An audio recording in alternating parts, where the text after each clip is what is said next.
They found the great she-dragon at the bottom of the lake, the bones of her rider still chained to the saddle. In time, when the waters fell, they even found his sword.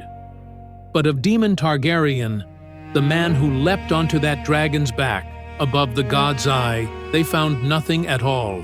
No body, no grave, only gray water, and a question that has never been answered.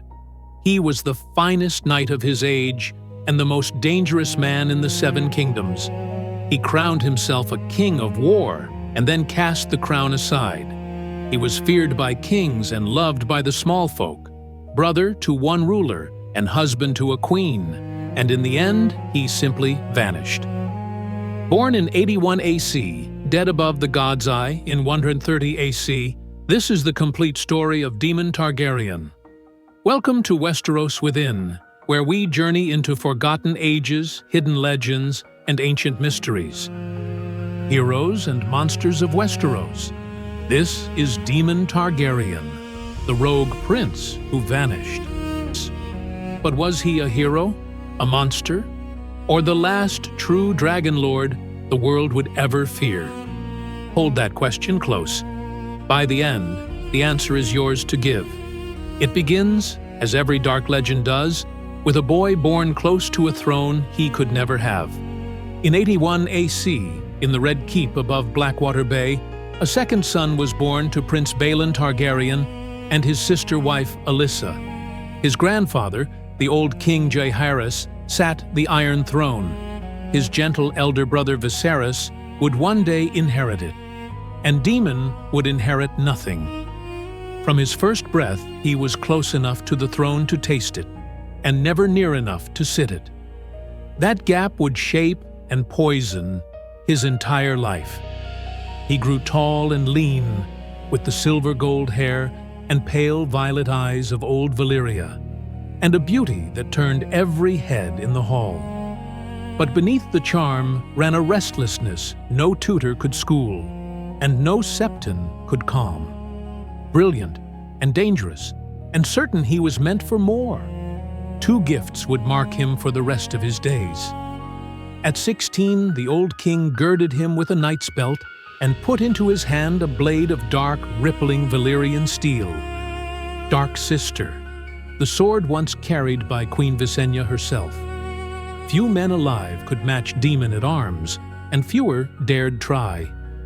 And for a mount, he claimed Caraxes, the lean red beast the small folk named the Blood Wyrm, a killer among dragons that had found a rider just as savage.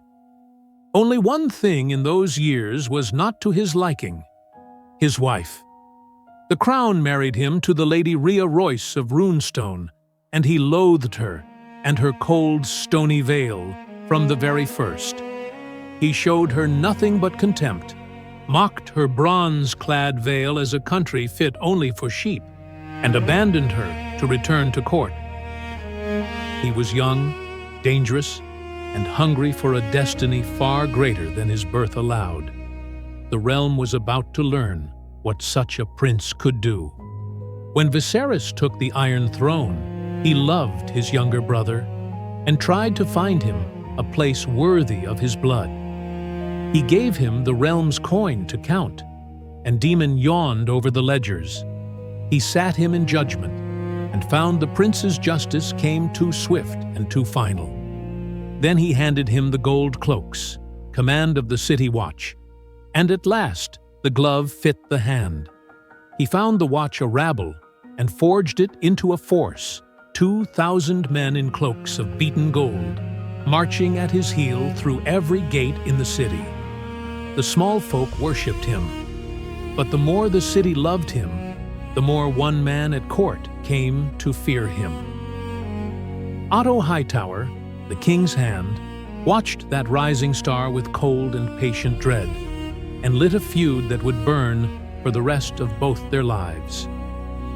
Then came a single careless word that changed everything.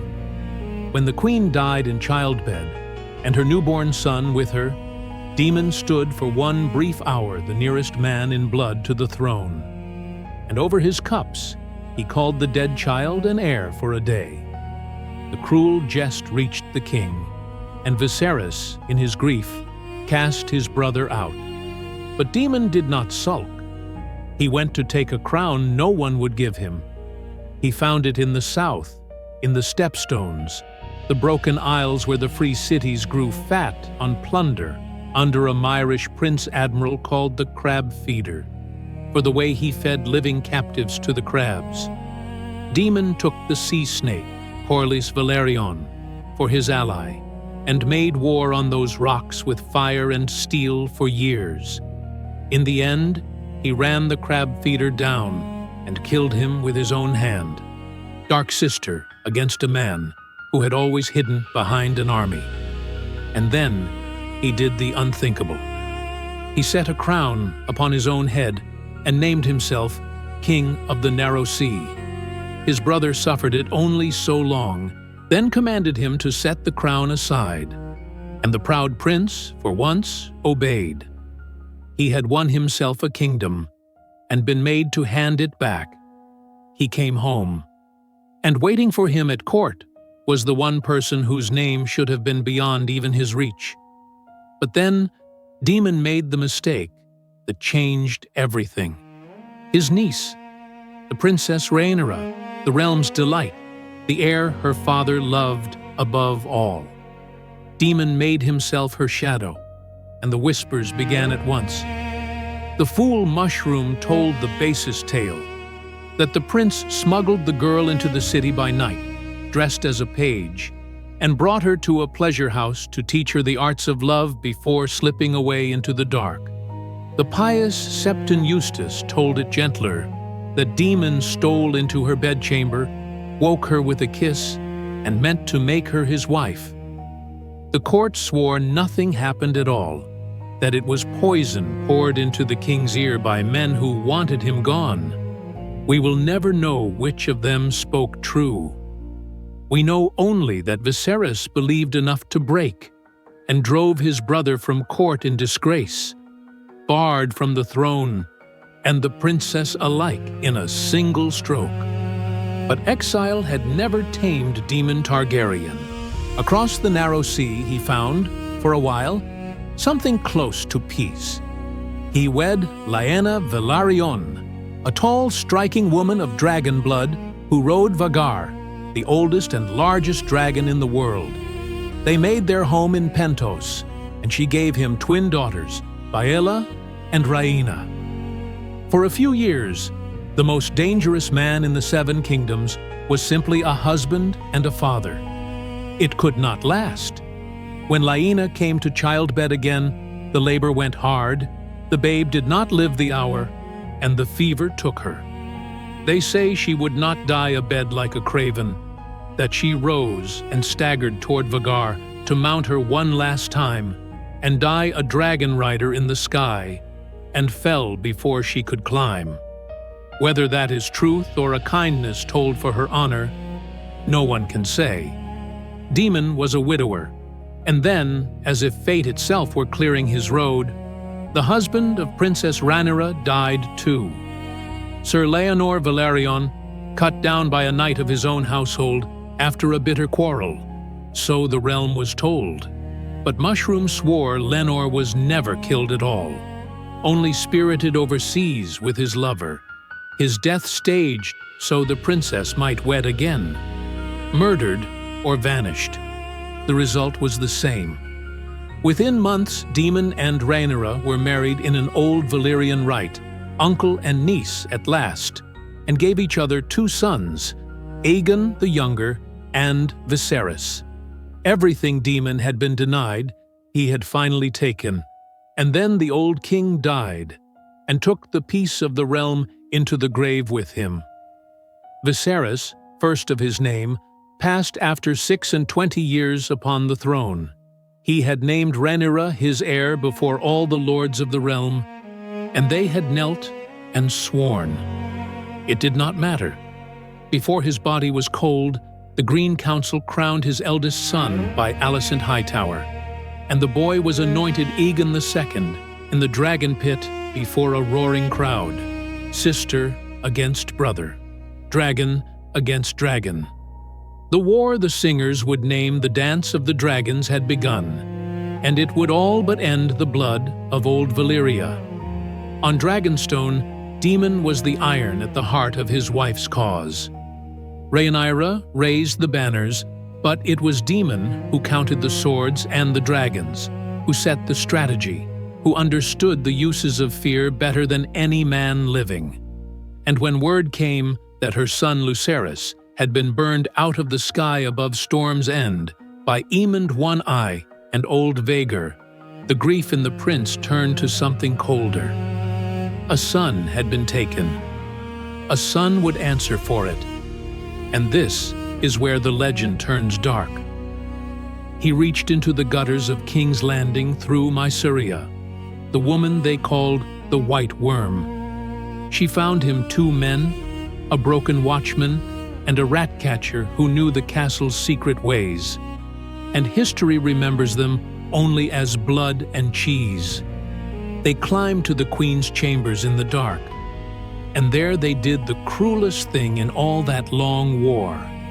They did not come for the king. They came for his children. And they forced the mother to choose which of her sons would die. The realm heard what was done that night to a boy of 6, a prince named Jaehaerys, and recoiled in horror. Whatever right Rhaenyra's cause had carried, here was a stain that never washed clean. And it raises the question men still argue to this day. Was Daemon the truest sword his queen ever had? Or the very thing that doomed her? Then he mounted Caraxes and flew to seize the greatest castle in Westeros. He came down on Harrenhal, the vast accursed ruin that Harren the Black had raised and a dragon had cracked open, and took it almost without a blow, for no garrison will stand against the Blood Wyrm. And it was there, in those haunted halls, that the strangest chapter of his life began. Her name was Nettles, a dragon seed of the Riverlands, brown and lean and low-born, who won by patience what no birthright gave her. Every dawn she brought a freshly butchered sheep to the wild dragon sheep-stealer, until at last the beast let her near, and then let her ride. She flew at Daemon's side to hunt Aemond, and the bond between them set tongues wagging then and ever after. Some said it was the love of a man and a maid. Some said a father's love, that the prince doted on her as on a daughter. Some said it was neither. The truth was lost even to those who stood nearest. We know only this. When a secret order came down from Dragonstone to put the girl to death, Daemon Targaryen turned against his own queen to save her. He warned her and set her free. At dawn, she fed Sheepstealer the largest black ram in the castle, climbed onto his back, and flew off into the morning mist, never seen at the prince's side again. He had defied his queen, spared the girl, and sent away the last companion of his war. Now he would end it alone. In the 5th month of 130 AC, the rogue prince made ready for his last ride. One enemy remained who could not be left to live. Aemond One-Eye, who had killed young Lucerys and loosed the first great grief of the war, still abroad on Vhagar, the most terrible dragon in the world. Daemon sent word and named the place, the God's Eye, the vast grey lake where, upon its Isle of Faces, the weirwoods of the old gods keep their silent watch. He rode out alone. The 2 dragons met above the still water in the failing light. Caraxes, lean and swift, the boldest rider of the age upon his back. Vhagar, monstrous and ancient, near twice his size. They came together, and they climbed, locked and tearing at one another, up through the clouds until the watchers below lost them in the dark. Then they came down. They fell knotted together, fire pouring from both their throats, plunging toward the lake. And as they fell, the prince rose in his saddle. He unbuckled the chains that bound him to Caraxes.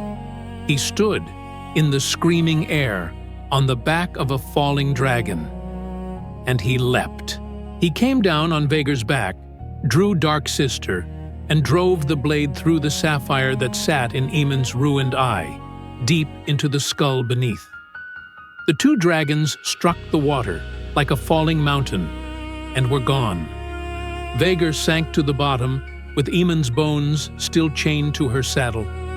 Caraxes dragged himself onto the muddy shore and died there a day later. And Daemon. They searched the lake. They found the great dragon. Years on, when the waters fell, they found Aemon. In time, they even drew Dark Sister from the mud. But the prince was never found. No body rose from the god's eye. No grave was ever dug. By the end, even the histories could not agree whether he was alive or dead. The most dangerous man in the Seven Kingdoms had slipped, at the last, out of the chronicles and into the realm's oldest argument. Some swear he died in the fall. Others say a man who could leap between dragons might survive even this, that he lived out his years quietly across the water, or stole back to the girl he had set free. The truth went down into the deep water with him, and the deep water has never given it back. What he left behind outlived the man.